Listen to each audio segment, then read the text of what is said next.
Ladies and gentlemen, welcome to DX Commander. My name is Callum, and I'm a little bit nervous this morning because the world president of the company that makes the boom that's housing this microphone, I know it's watching this video.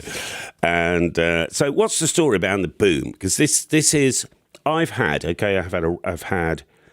had a Rode, okay, but I have had a Heil boom, which originally I bought when I purchased this Gold line, which is, it's surviving. It's 10 years old. Kind of works. Boom. Boom never quite worked. Listen to this.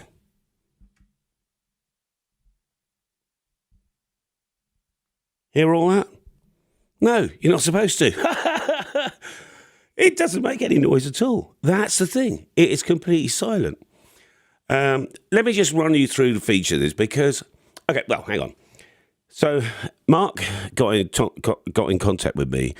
Actually, I saw an advert for this boom stand, made an inquiry. He must have looked me up, realised I had this YouTube channel. He said, hey, Callum, look, go and buy your RE20. I'll supply the boom for you. And if you like it, say something nice. If you don't, well, that's going to be up to you. But regardless, it's yours to keep. I don't care, okay? You know, let me put that. I can detect my transceiver was on. The fans just kicked in. So I went, well, okay then. He said, but nothing for nothing. I mean, you pay the postage, he said. I went, all right, that's fine. So it was $50 or something. But in fact, Mark from Northcomm Technologies, LLC, he sourced the Electro Voice shock mount as well. So it both came together. So, yeah, that's fine. And it's been in the box. A couple of days ago, I got the RE20 out, tested that through the mixer, which is what we're on now. And, you know, then the next day I put it on a little boom. And then I finally got the box out the other night and unpacked it all. And I'm really delighted to help Mark and his company today because I think the product is fantastic. And you've got to remember, I've only got the Heil to compare. But if you look at all the competitors, you know, this is the sub $100 market, not this. This is a lot more expensive. But for the sub $100 market, it's basically pressed steel, springs, plastic washers, with a hope that, you know, in a couple of years, it still might be working. I threw mine away probably after 18 months, okay? Now, I've looked at the Rode very carefully in the pictures, and it looks similar design. Again, it's the sort of $100 market. But what gets Mark and I, because Mark from Northcomm, he's an amateur as well, that there's some guys like me who have, you know, take this, the hobby, as it is a hobby, but have the funds to maybe, you know, upgrade, right? And one of the upgrades I did was this microphone. Now, a lot of us have really nice microphones, maybe a PR40 from the Heil stable, but we end up inevitably be buying the Heil, you know, boom. Now, this I could stand up with this boom. I don't think I could do that with the Heil. Big deal, you say, I know. And after all, it's just a boom to get it off the table, isn't it? But there's a bit more to it. The way it clamps to the deck. Now, I've currently got it clamped to this shelf here, but I've tested it out clamped to the oak here, and it comes with screws to directly mount it straight in. So you can do one of two things. You can either bolt it directly to the desk, or you could clamp it. And it is the best clamping arrangement I have ever found. I buy a lot of iPad mounts with a gooseneck, whatever it's called, and I can never get them. No matter how tight I put them, it seems to fall off, you know. These, at hand tight, is stuck. I promise you. The design of that. Mark, I don't know much about you, Mark, so if you're watching, a very good day, sir, but he's got to have an engineer background because there's a lot of things like this that's engineered into the product. This is made in the US, okay? It's not outsourced. It's not contracted. They actually make this stuff and assemble it in the US. So I took some fill shots earlier on. I'll just sort of start at the base here. This swivel mount's amazing. It's two pieces of metal screwed with some Loctite material with a sort of a friction thing inside.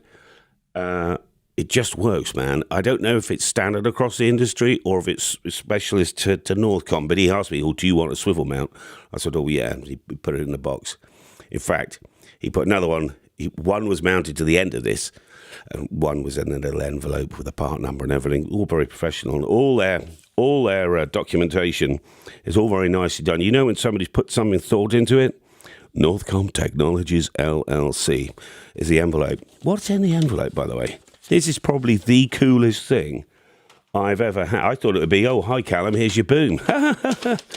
This is the audio analyzer chart, because at this quality of boom, you don't supply your own cable. The cable gets threaded through the boom when it's made.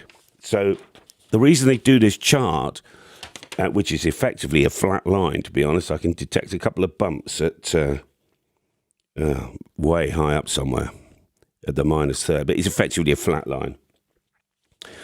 Of course, at this level of the market, they want to know, oh, are the solder joints perfect? Yeah, they are. So you don't supply your cable. You supply the cable to the other end of the boom, but you don't have to thread it all through, because that was the other thing with the Heil. The top would come off and whatever. I'm not having a go at Mr. Heil, okay? Your products are great at the price point they are. This is $299 currently. When I inquired, it was another $100.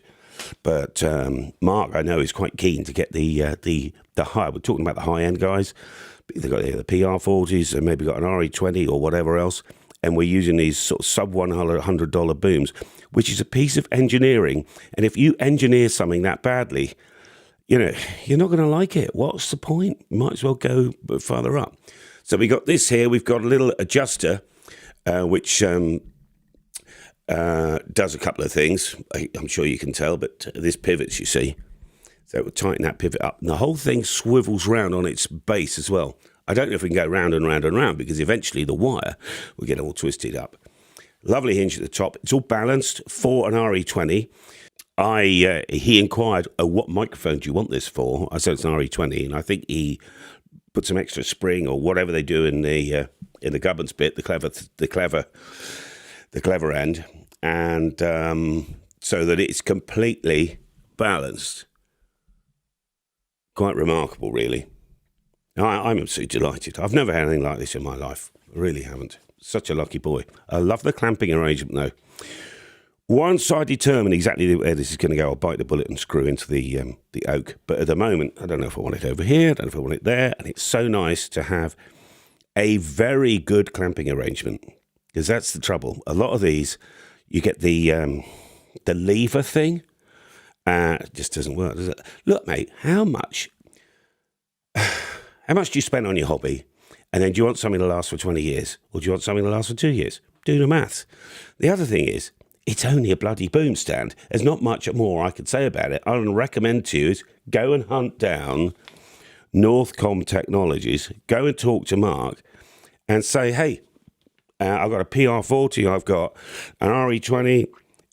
He's probably got, one for up to 500 grams and one to 500 to 1,000 grams. I don't know. You talk to Mark. He'd sort you out. But thank you, Mark, for sending it to the channel. We will treasure it. We will keep it. Thank you. And send more. That's about it for today. Have a lovely... I'm on Christmas break right now, so we're just coming up to office reopening.